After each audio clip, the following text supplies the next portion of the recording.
So I wanted to show you a quick little video involving this AR. The first thing I wanted to go over is some of the tools that we're going to be using. So we need to use a 3D editor. So we're going to use Blender. And then for the geography, we're going to use a plugin called Blender GIS. And that'll give us the information you need to use in order to get this thing working. The other thing I wanted to add is that I wanted to just show that any Blender tutorial is actually an AR tutorial. So if you just start going on YouTube looking up Blender videos, you can very easily quickly turn those ideas that happen in Blender into AR experiments, and you can kind of mix and match those, add in a bit of JavaScript and get some really interesting projects going really quickly. The Blender add-on, you just have to go to this GitHub site, download the zip file, and then you just have to install it in the Blender add-on. So you find the location to that download and you install the zip file. Then you can just get into the actual thing. So first you have to delete the cube, and then you can press the plugin to open up the application. It'll give you a map. You can zoom around, move wherever you want. When you find the location that you want it to be a relatively small one because we're going to be using the cell phone to do a lot of this data processing. So you need to have a small surface area. If you have a large one, it's just going to cause a lot of slowdown. It's not going to look very good because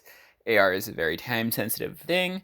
Then you press E, it'll cut that location out, and then you just get the elevation information or the building information or whatever information you want from that section of map. And then all we have to do is we have to download it, and that should allow us to upload it with our 3JS. So that's the other thing we need to do. Okay, so the code is relatively simple from the skeleton we had before, so the only thing we're really going to add to the HTML file is we will have to change whatever paths we need to change, and then we need to add in the loader. So the loader is just going to be for the file that we had, and then what we're going to do is we're going to go over to the JavaScript file. We're going to add in some lighting. So this time, since we are using an object that needs lighting, we need to add a few different lights. Then we're going to call our loader. Our loader needs to call to the right location. So that's something that can be a little bit of a challenge the first time you do this, is to get the paths on your server correct. And so that's something that is a little bit tricky. The next thing we need to do is we need to add in the appropriate scaling. So we're going to do 1,000 to 1. Every kilometer is a meter. Okay, so then we're going to add those things to the scene. Bring the ground down, so that makes everything look higher so that it gets more to waist level instead of resting on the ground.